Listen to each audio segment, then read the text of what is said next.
So we've all heard that phrase, right? Beer belly. It gets thrown around all the time, like having a few pints is the only reason someone might have a bulging midsection. But what if that whole idea is, well, mostly wrong? Wow. Today we're doing a deep dive into what's really going on with abdominal fat. That's exactly right. Yeah. What people commonly call the beer belly, well, it usually points to a pretty dangerous kind of fat.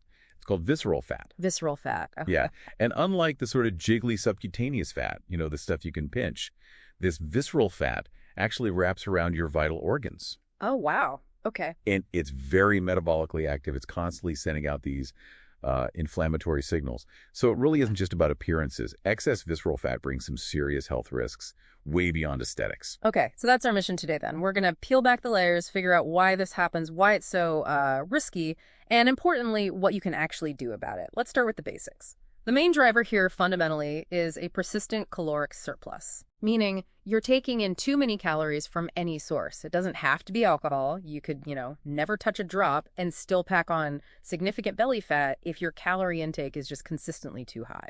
That's absolutely true. Mm-hmm. Now, alcohol does play a part, but maybe not how most people think. Yeah. It's nuanced. First off, it's calorie dense. 7 calories per gram. Wow. So a pint of beer, that could easily be around 200 calories, similar to, say, a slice of pizza. But here's the kicker. Your body sees alcohol basically as a toxin. Right.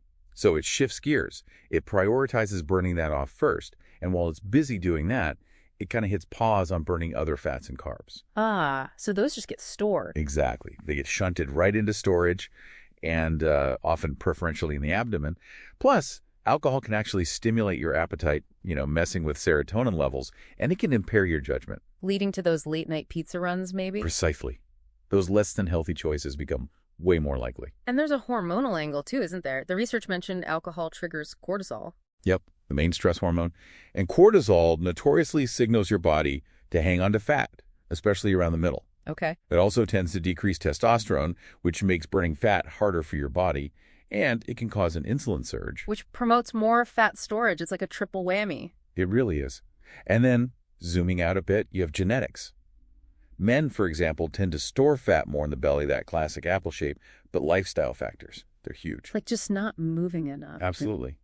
Being sedentary is a direct route to fat buildup. And sleep. This was striking. Consistently getting less than 6 hours a night. Strongly linked to significant increases in visceral fat over time. Less than 6 hours, wow. Yeah.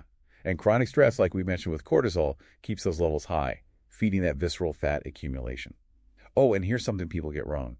A really firm abdomen isn't always muscle. Mm-hmm. Sometimes that hardness is actually a sign of substantial visceral fat packed in there. So that firmness could be a serious red flag, because this isn't just about looks, as you said. This visceral fat is actively contributing to some really severe health problems. It really is. We see strong links to cardiometabolic diseases, things like heart disease, high blood pressure, partly because the fat itself releases substances that make blood vessels less flexible, high cholesterol, stroke. Okay. It's also central to metabolic syndrome and type 2 diabetes.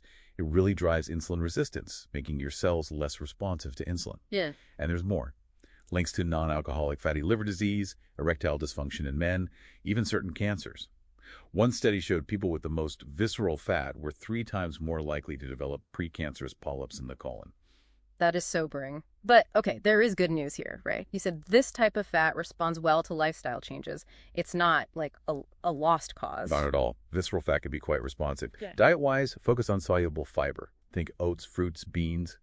Just adding 10 grams more soluble fiber daily was linked to a nearly 4% decrease in belly fat gain over 5 years. That's specific. Oh. Yeah. Also prioritize lean protein, whole foods. And definitely strictly avoid sugary drinks. They're directly tied to abnormal visceral fat. And trans fats, always check food labels for partially hydrogenated fats. Got it. And what about the alcohol itself, since it's often called a beer belly? Moderation is absolutely key. Stick within the recommended limits, which is generally up to 2 drinks a day for men, 1 for women. Maybe choose lower calorie options or, explore some of the really good non-alcoholic alternatives out there now. Right. And activity. You need a combo. Strength training and cardio. Something like high-intensity interval training, HIIT, seems particularly effective for targeting visceral fat. But also, boost your NEAT. You're neat. Yeah, non-exercise activity thermogenesis. It's basically all the movement you do that isn't formal exercise. Taking the stairs, pacing while on the phone, fidgeting even, it all adds up. So it's about being generally more active, not just gym sessions. Exactly right. And finally, think about the whole picture. Manage your stress yoga, meditation, whatever works for you to lower that cortisol. Prioritize sleep. Aim for 7 to 9 hours. Remember that under 6-hour link. Definitely. And practice mindful eating. Try to avoid eating super late at night. Maybe shift bigger meals earlier in the day if you can. Okay, so wrapping this up, the beer belly is way more complicated than just beer. It's this complex mix of diet, calories, hormones, genetics, sleep, stress, our whole lifestyle, really. And while you can't magically spot reduce belly fat, making these consistent evidence-based changes across the board can make a huge difference. Absolutely. This knowledge really empowers you to take some control. And looking ahead, as research continues, imagine getting personalized advice based on your specific genes or hormone levels. What if we could fine-tune strategies even more? Or better understand how different kinds of alcohol might affect people differently? It's an ongoing deep dive, really, understanding our bodies and how to best take care of them.